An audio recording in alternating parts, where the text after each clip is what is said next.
Market learner YouTube channel पर आप सभी का स्वागत है। इस वीडियो में निफ्टी का एनालिसिस भी करेंगे। हम वीकेंड पे जो हमारा एनालिसिस होता है उसका एनालिसिस करेंगे और आगे के लिए हमारा क्या सपोर्ट रहने वाला और कौन सा रेजिस्टेंस रहने वाला, उन सारी बातों को हम डिस्कस करेंगे।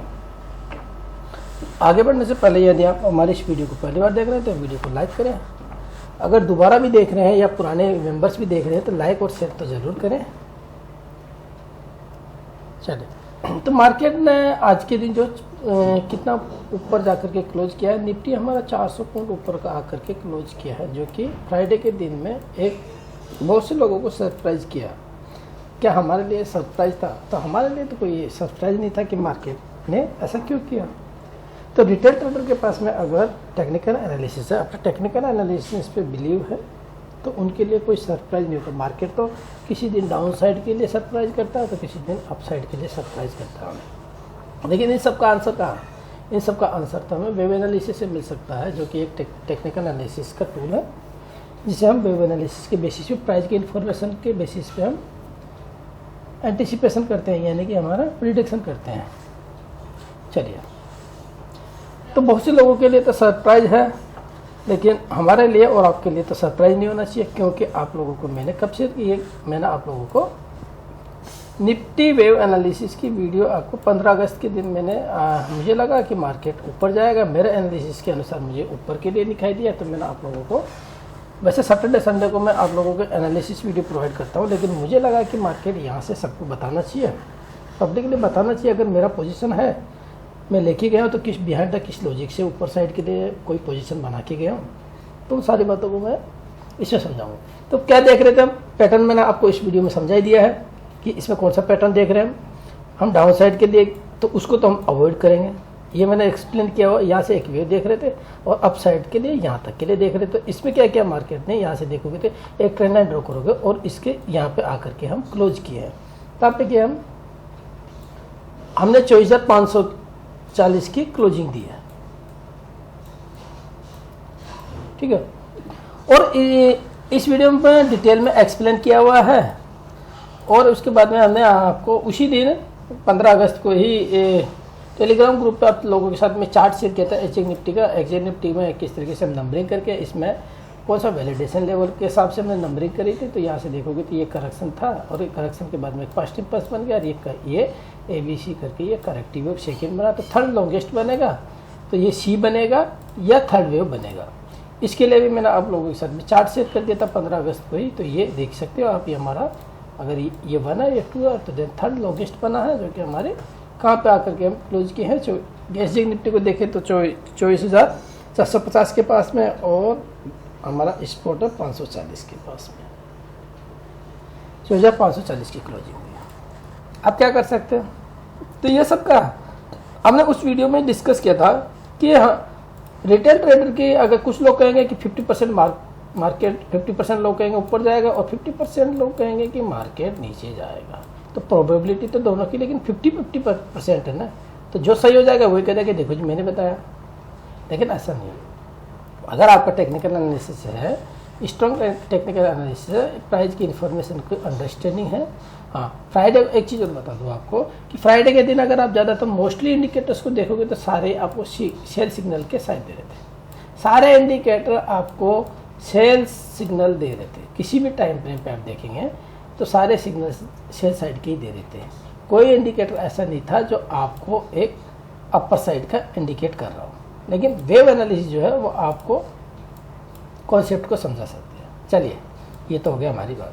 अगर आपको खुद से सीखना समझना तो वीडियो के डिस्क्रिप्शन में गूगल फॉर्म मिल जाएगा, वो गूगल फॉर्म को भर सकते हैं। और मैं नया बैच शुरू करने वाला हूँ, तो उसके लिए आप मुझे गूगल फॉर्म भर सकते हैं, और दिए हुए व्हाट्सएप नंबर थंबनेल पे मिल जाए किसी वीडियो पे, तो आप मुझे वहाँ से कांटेक्ट कर सकते हैं। चलिए, ये तो बात होगा। तो देखिए, हम ऑलरेडी कहाँ से थे, 1 आवर पर टाइम फ्रेम पे आ जाते हैं। 1 आवर के टाइम फ्रेम पे एनालिसिस को कर लेते हैं। तो पिछले वीक में जो हमारे एनालिसिस हुई थी, तो उसमें हमने यही डिस्कस किया था कि हम यहाँ से 400 का रजिस्टेंस है, 400 के रजिस्टेंस से हम डाउन साइड के लिए सेल करेंगे। जब हम इसका रेजिस्टेंस लेते हुए हम इसके ब्रेकडाउन के बाद में ये यहाँ से जब सेल साइड की पोजीशन थी, तो उसी का हम कंटिन्यू कर रहे थे फ्राइडे के दिन मार्केट, यानी कि हमारे थर्सडे की छुट्टी थी, वेडनेसडे के दिन मार्केट को इसी को कंटिन्यू करना था, मार्केट ये कंटिन्यू नहीं किया। उस वीडियो में मैंने आपको समझाया था। तो इस वाले कंटिन्यू नहीं किया है तो इसको कवर करके इसको तो हम अवॉइड करेंगे, और इसको हम कैसे देखेंगे ये मैंने उसमें एक्सप्लेन किया हुआ है, और उसको देखेंगे आप।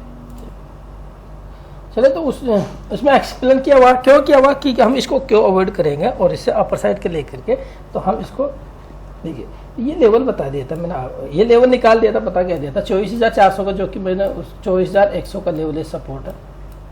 इस सपोर्ट को ध्यान में रखते हुए अपर साइड के लिए देखेंगे, और यहाँ पे हमें एक इम्पल्स वेव मिल गया था लोअर टाइम फ्रेम पे एसजे निफ्टी में, और एसजे निफ्टी के माध्यम से ये वाला भी एक्सप्लेन किया हुआ था कि ये किस तरह का स्ट्रक्चर एसजे निफ्टी ने कंप्लीट किया, तो इसकी टैगिंग कर चुका था। अच्छा, किसी ने क्वेश्चन पूछा था कि क्या फिफ्थ वेव थर्ड वेव को यानी कि वो पहले फिनिश हो सकती है, तो उसमें ये होता है कि थर्ड वेव की टैगिंग जरूरी है। फिफ्थ वेव के कई रूल्स है, किस फिबोनाची रेशो पे एंड होएगी, एक्सटेंड होएगी, या किस तरीके से बनेगी। फिफ्थ वेव को समझना थोड़ा डिफिकल्ट होता है, लेकिन यह होता है कि थर्ड वेव को ब्रेक करना चाहिए, थर्ड वेव को चाहे कुछ ही पॉइंटों से ये ब्रेक करना चाहिए। देख पहले तो मैं बता, चलिए तो यहाँ से हम अब जिन लोगों ने अगर पहले पोजीशन नहीं भी लेके गए हैं, तो कुछ लोगों ने इसमें लोअर टाइम फ्रेम पे शिफ्ट हो जाता हूँ, आपको समझाता हूँ 15 मिनट के टाइम फ्रेम पे। देखिए ऑलरेडी कुछ पोजीशंस लेके गए, मैं पोजीशंस लेके गया था इसमें। किसकी लेके गया था मैं? सेंसेक्स की पोजीशन लेके गया था। किस बेसिस पे? बियॉन्ड द लॉजिक, ठीक है, कि ये हमारी कंप्लीशन है यहाँ पे, और ये सपोर्ट है। सेंसेक्स की लेके गया था, स्टॉक्स की लेके गया। चलिए सेंसेक्स को एक्सप्लेन कर देता हूँ। सेंसेक्स में मैंने जो अपर साइड के लिए जो टारगेट एंटिसिपेट किए थे वो वही टारगेट मेरे अचीव किए, निफ्टी ने भी वही अचीव किया। देखिए सेंसेक्स की पोजीशन जैसे लेके गया था तो यहाँ पे कवर किया था, फिर दोबारा से पोजीशन यहाँ पे बनाई थी, ठीक है। इस बेसिस में आप देखोगे तो सेंसेक्स में बता देता हूँ आपको, ये मोटिव बन गया था और ये करेक्टिव वेव था, और इसके लिए ये सपोर्ट था 78,992 का। मार्केट ने अब कब डिप ऑन बाई करना है और कब सेल ऑन राइज रखना है। अब इसमें मार्केट आपको डिप पे मिला, तो कौन से डिप में हमें दोबारा से एंट्री बनानी है और कौन से डिप में हमें अवॉइड करना होता है, इन सारी सबका आंसर वेव एनालिसिस में मिलता है। तो ये दोबारा से डिप दिया, जिन लोगों ने बाई सुबह में नहीं किया है यानी कि पोजीशन नहीं लेके, उनको दोबारा से अपॉर्चुनिटी मिला है यहाँ पे। तो कौन से उसको ये करना होता है, डिप को बाई करना होता है और कौन से को अवॉइड करना होता है, ये वेव एनालिसिस में आंसर मिला। अपर साइड के लिए अगर हम देखेंगे तो अपर साइड के लिए मेरे टारगेट थे, बिल्कुल एग्जैक्ट उसी को टच किया इसने। चले ये किस तरीके से टारगेट एंटिसिपेटेड थे, अगर मैं इसको भी एक्सप्लेन करना चाहूँ तो उसको भी दिखा सकता हूँ आपको। देखिए सेंसेक्स में इस तरीके से एंटिसिपेटेड था 127% जो है मेरा 80,524 का अपर साइड के लिए टारगेट है। बिल्कुल मार्केट ने वही किया, मार्केट ने उसी टारगेट को टच किया, ठीक है। आप क्या कर सकते हैं वो भी मैं अभी एक्सप्लेन करूँगा। वापस हम आ जाते हैं निफ्टी के एनालिसिस पे। निफ्टी को एनालिसिस उसको समझ लेते हैं, निफ्टी को एनालिसिस को मैं आगे एक्सप्लेन कर देता हूँ 1 आवर के टाइम फ्रेम। पहले डेली पे चलते हैं, तो डेली के क्या सपोर्ट रहने वाले हैं और क्या रजिस्टेंस होने वाले हैं उसको एक्सप्लेन कर देता हूँ। फ्रेंड्स वैसे मेरी कोई बाइंग और सेलिंग की रिकमेंडेशन नहीं होती है, मैं जो भी पोस्ट करता हूँ या जो भी कुछ बताता हूँ आपको वो सिर्फ एजुकेशनल पर्पज़ के लिए आप लोगों के साथ में मैं अपना एनालिसिस शेयर कर देता हूँ, जो कि मैंने अभी आपको वैसे सैटरडे संडे को एनालिसिस प्रोवाइड करता हूँ, लेकिन इसमें देख लीजिए आप, क्योंकि मैं कोई सेबी से रजिस्टर्ड फाइनेंशियल एडवाइजर नहीं हूँ, ठीक है। मैं आपको ये क्लियर कर दूँ पहले। तो रजिस्टेंस जो है, रजिस्टेंस हमारे लिए ये वाला 24,800 का, ये तो रजिस्टेंस है। और सपोर्ट कौन सा है? 24,100 का ये सपोर्ट। एक मिनट, ठीक है ना, ये सपोर्ट। आप फ्रेंड्स लिखने में थोड़ा वो मिस्टेक हुआ है, तो 24,100 का तो हमारे पास में सपोर्ट है, ये वाला स्ट्रॉन्ग सपोर्ट है, और ये रेजिस्टेंस 24,800 ये रेजिस्टेंस। तो हमारा इस वेव से क्या एंटीसिपेशन है? न्यू हाई का एंटीसिपेशन है हमारा, ठीक है। नया हाई मार्केट में क्या बनाएगा, मार्केट अगर बनाएगा तो क्या यही वेव कंटिन्यू करेगी या फिर हम यहाँ से रिजेक्शन देकर ये वेव करेगी या ये वेव कंप्लीट करेगी। इन सारी बातों को हम डिस्कस करेंगे। अभी देखते हैं वो जैसे जैसे हमें इंफॉर्मेशन मिलती है तो उसके बेसिस पे हम न्यू हाई का एंटिसिपेशन करेंगे, क्योंकि स्ट्रक्चर अलाउ करता है। 1 आवर के टाइम फ्रेम पे शिफ्ट हो जाते हैं तो स्ट्रक्चर जो मैंने आप लोगों के साथ में जो एक्सप्लेन किया हुआ है वो ये स्ट्रक्चर जो पैटर्न है ये तो ये अलाउ करता है, ये पैटर्न अलाउ करता है नया हाई के लिए, इसकी टैगिंग के लिए। कौन सा नया हाई लग सकता है? वो 25,300 के ऊपर का, सॉरी 25,300 के एबव का वो टारगेट है। वो देख लेंगे किस बेसिस पे निकल के आएगा, लेकिन 25,300 के ऊपर का वहाँ तक की हम एंटिसिपेशन नया हाई के लिए। लेकिन कैसे करें? अब अंडरस्टैंडिंग ये जरूरी है कि हम क्या यहाँ से कंटिन्यू ये करें या फिर कौन सी लेवल से हम रिजेक्शन दे करके कर सकते हैं, उन सारी बातों को डिस्कस करें। तो 1 आवर के टाइम फ्रेम पे ऑलरेडी अगर आप बाइज में हो तो किस नंबर के साथ में मैनेज करोगे इसको? जो ऑलरेडी अगर आप बाइज में हो तो ये वाला हाई है, इसको मार्क करिए, 24,440 का लेवल है। इस लेवल के साथ में मैनेज करोगे और अगर फ्रेश बाइंग एंटिसिपेट करना है, फ्रेश बाइंग करना है तो कौन से टारगेट के लिए? 24,800 के लिए, इस रेजिस्टेंस के लिए। तो फ्रेश बाइंग करना है तो इसके ऊपर आपको एक करेक्टिव वेव मिलना चाहिए, 3 वेव का मिले या कॉम्प्लेक्स करेक्शन मिले, ठीक है। यहाँ से इसके ऊपर करेक्शन आता है तब उससे ये एंटिसिपेशन 24,800 तक की। क्लियर? ऑलरेडी बाइज में हो तो इस नंबर के साथ मैनेज करेंगे। फ्रेश बाइंग को देखना है तो डिप में बाइंग करना है, लेकिन उसमें की लेवल रहेगा हमारा 24,440 के ऊपर करेक्शन आना चाहिए। और विशेष 24,440 को हम ब्रेक कर देते हैं तो इस ट्रेंड लाइन पे विशेष ध्यान देना, इस ट्रेंड लाइन पे विशेष ध्यान देना। और मार्केट इसके नीचे आ जाता है और इसके नीचे ही ट्रेड करना शुरू कर देता है तो ये मार्केट फिर इसकी रिटेस्टिंग कर सकता है, सपोर्ट की तरफ रिटेस्टिंग कर लेगा। तब अगर सपोर्ट की तरफ भी रिटेस्ट करता है मार्केट तभी भी हमारा यही रहेगा। क्लियर?